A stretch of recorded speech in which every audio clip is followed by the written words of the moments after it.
Bon, je vais commencer un peu comme une vidéo pour toi freelance, parce que là je viens de finir un tournage juste à l'instant des prochaines vidéos qui arrivent. Et je me suis dit, tiens, j'avais un sujet un peu en tête que je voulais aborder, et je me suis dit peut-être que pour toi freelance c'était un sujet un peu trop rapide, donc je me suis dit, ben tiens, je vais faire un live directement, et puis comme ça tu pourras y avoir accès soit sur Instagram pendant 24 heures, soit tu pourras le voir également sur ma chaîne YouTube, comme ça je vais directement l'uploader, et puis comme ça on pourra voir ça. Donc je fais comme d'habitude, je te fais les petits appels à l'action, donc si jamais tu apprécies, n'hésite pas à mettre un like, un commentaire si tu as des questions.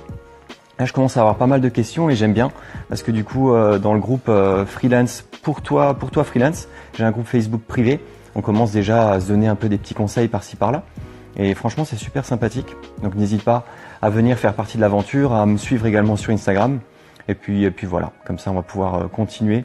Si jamais tu es étudiant, si tu es freelance créatif, tu vas pouvoir voir en fait le fonctionnement de ce métier et voir un peu tout ce qu'on ne t'apprend pas à l'école. Voilà, donc si jamais, n'hésite pas à me suivre et à convaincre tes clients de signer tes devis en facturant plus. Donc aujourd'hui le sujet c'est tout simple. J'ai pensé au fait que Édouard Philippe, le Premier ministre, a lancé la nouvelle loi comme ça des 80 km/h sur les nationales, sur les routes à double sens de circulation sans terre-plein central. Et en fait, pendant que je roulais, parce que vu que j'étais à Lyon, je roulais plus beaucoup en voiture, quand je suis revenu en Alsace. Ah, salut Denis, ça va? Tu m'entends? Je te fais un petit coucou.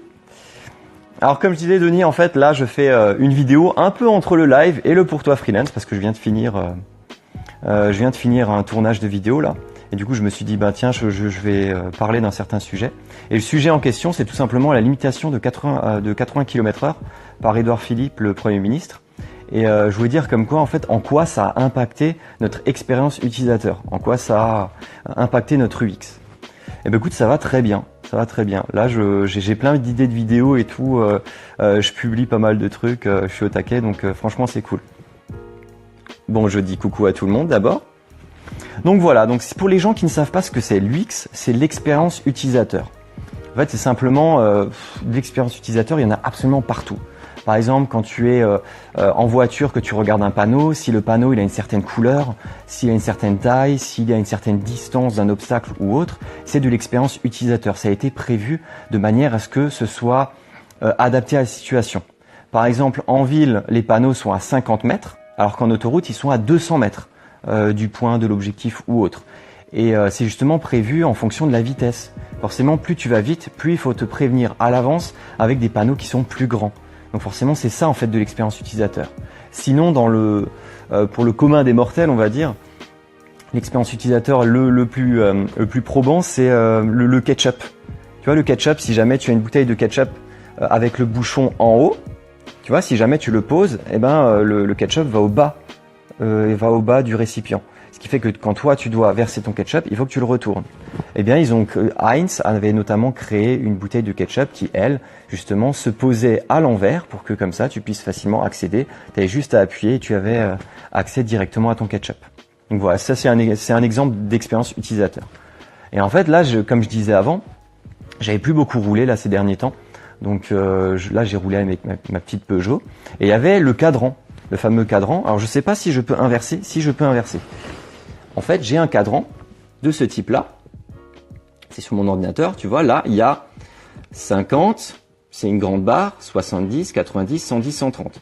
Donc, les vitesses les plus communes, c'est 50, 90, 110, 130. Donc là, c'est que des grandes barres. Et en fait, ce que j'ai remarqué, c'est quand je roulais, eh ben finalement, le fait de passer de la limitation à 90 à 80, ben tu perds totalement ton point de repère.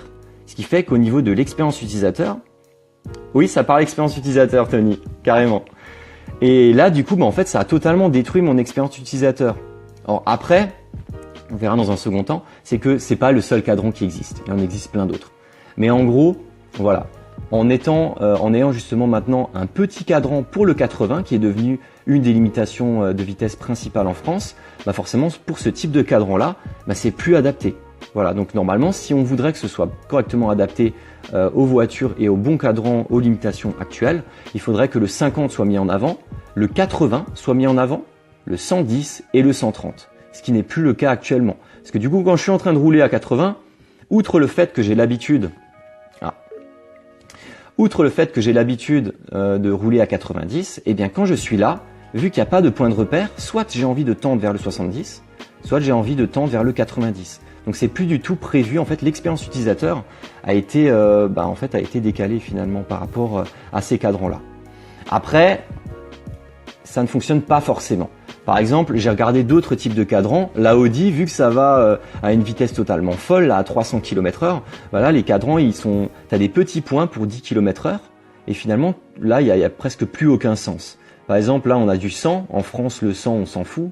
Nous, c'est 110. 130, il est là. Le 90, il est là. Au final, avec une Audi, c'est pas super pratique de regarder ce cadran-là. Il faut plutôt regarder ce type de cadran automatique. Mais j'ai regardé, il y a notamment d'autres pays qui fonctionnent pas de la même manière. Par exemple, en France, on a 50, 90, 110, 130. En Allemagne, c'est aussi 50. Par contre, dans les routes normales où nous, c'est 80 actuellement, eux, ils sont à 100. Et les autoroutes, nous, on est à 130. Eux, ils sont conseillés 130 et illimités. Par exemple, eux, ils n'ont pas besoin de... eux, ils n'ont pas les mêmes cadrans que nous, forcément. Ou s'ils ont les mêmes cadrans que nous, l'expérience utilisateur est différente. Mais en tout cas, voilà, c'était juste une petite réflexion par rapport à l'expérience utilisateur de nos cadrans de voiture pour dire que finalement, avec cette arrivée des 80 km/h, outre le fait, alors je fais les petits coucous aux gens qui apparaissent dans le live, donc outre le fait d'avoir une habitude à prendre par rapport à cette vitesse à 80 km/h en voiture avec son cadran, eh bien tu as un changement de l'expérience utilisateur qui n'est plus forcément adapté au visuel en question. C'est-à-dire que les cadrans de nos voitures ne sont plus adaptés à ces visuels. Donc voilà, c'était à peu près toute la réflexion que je voulais avoir à ce sujet. Je voulais pas forcément partir du principe que non, c'était totalement mal fait de changer la limitation par rapport à ce genre de choses-là. Il faudrait changer tous les cadrans, tout ça. C'est juste une réflexion à ce sujet puisque forcément ça change en fonction des voitures, des pays ou autres. Mais en tout cas, c'était la petite réflexion que j'avais récemment par rapport à ce sujet en question.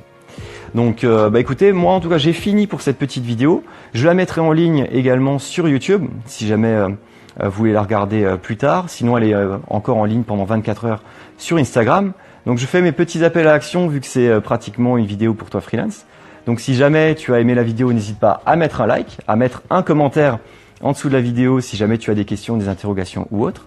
Tu peux également t'abonner à la chaîne YouTube, à me suivre sur Instagram où je mets beaucoup de contenu et également à me suivre sur le groupe privé Facebook que je mettrai en description. Salut Chloé. Donc je vous laisse et je vous dis pour une prochaine vidéo pour toi freelance. Allez, ciao, bonsoir à tout le monde.